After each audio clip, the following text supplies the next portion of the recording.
my lovely. Happy Thursday. Excuse the Hot Mess Express. I just got done with my workout, the final cardio workout of this current challenge we're in. So I'm celebrating that because cardio is not my favorite. But I wanted to hop in here and I'm going to give you a little pep talk in relation to an aspect of your transformation journey that may have significance for you where you're at right now, or it may be something that's on the back burner or you need to get to, and that is your health and your well-being. Okay, and I want you to understand, even if you listen to me for lifestyle motivation or to help you get through the obstacles and the humps in building your business or getting through that course or believing yourself in whatever area that you're seeking change, I want you to understand that your health, your well-being, the amount of energy you have makes a difference everywhere. It's not just about looking a certain way in your clothes or liking the body that you're in or looking bomb.com in that bikini for your vacation. Like, it's not just about that. When you feel at your healthiest, you show up in life with a completely different kind of energy.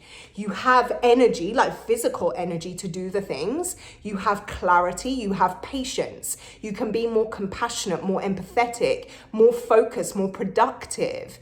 It makes a difference anywhere. And if you've never felt good in your body, you've never had that kind of experience, whether you're overweight, obese, you have diabetes, you have heart disease, you're dealing with whatever medical condition, when I say that, you can't relate to that because it's not something you've ever experienced. So I need you to trust me for a second and just start paying attention to improving your health habits, because it's vitally important for your ability to do the things necessary to make the change that you want to make, okay? And if I'm preaching to the choir and your health is the reason you pay attention to me, or it's a priority and you're doing the thing, then get on with your bad self.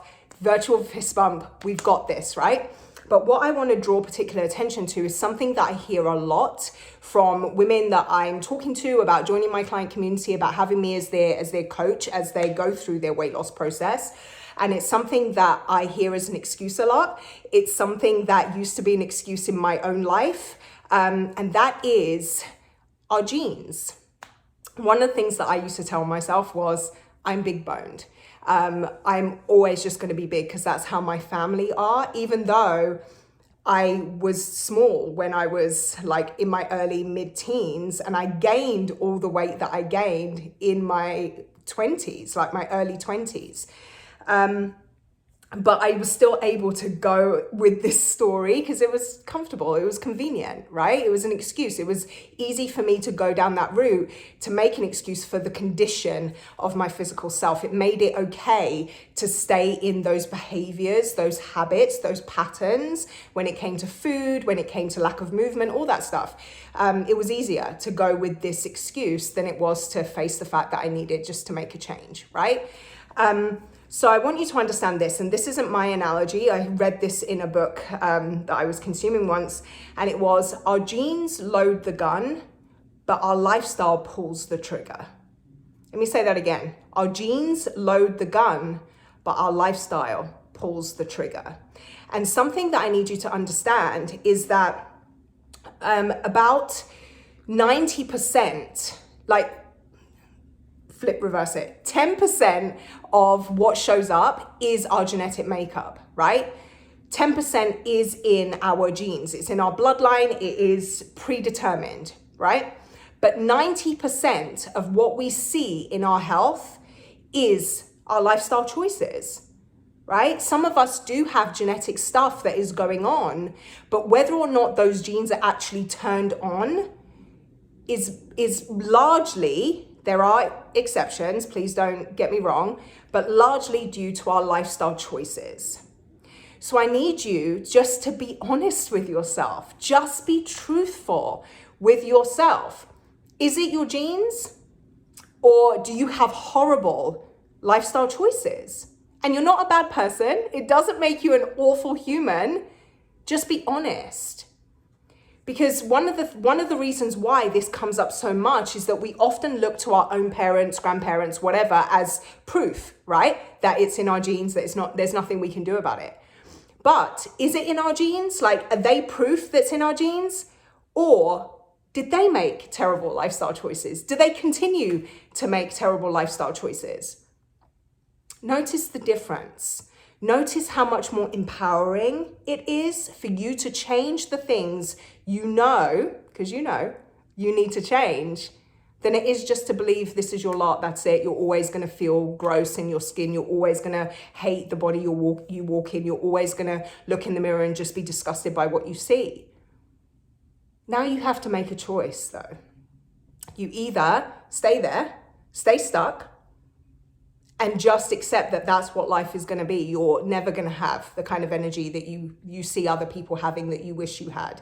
You're never going to have that kind of confidence that you wish you had, that she over there has. You're never going to be able to run around with your kids, your grandkids, like you see other people doing. You're never going to feel really good in this outfit or on your vacation like other people do.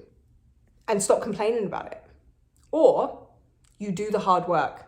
And when I say hard work, this process of change, especially when you come from obesity and with that mindset of it's in my genetic makeup, so you've had these horrible lifestyle patterns and behaviors and habits for decades, like I did, it's going to take longer and it's going to be way harder than you think it will be. So when I say do the hard work, you need to grab onto that and just accept the fact that it's going to be hard. But everything that lies on the other side of that is everything that you want for the quality of life you want to lead. So I just want this to be like a standalone piece for you to come back to, for you to share with people maybe in your life that you know need to hear this message. And I'm okay with being the bad guy of bringing that to you, because once you know, you can't pretend you don't know, right? And I'm okay being that person for you that makes you want to kick this screen if you make the choice to make a different choice moving forward, okay? Because I think that's really important. Below, you'll find all the places that you can come hang out with me on social media. Slide into my DMs, message me on Facebook, send me an email, like whatever, and let's talk about it, because I want to support you in doing these hard things. I've been there. I've walked this process, so I know what it's going to take, and I want to be your guide and your support system as you do that, okay? So you can check out my website, all that information, everything's there in the notes section for you. But come and get in touch. I would love for us to continue the conversation and get better acquainted, okay? Give this a thumbs up if you enjoyed it. Consider subscribing to the channel. I would be absolutely honored. And I'll see you next week for a little bit more.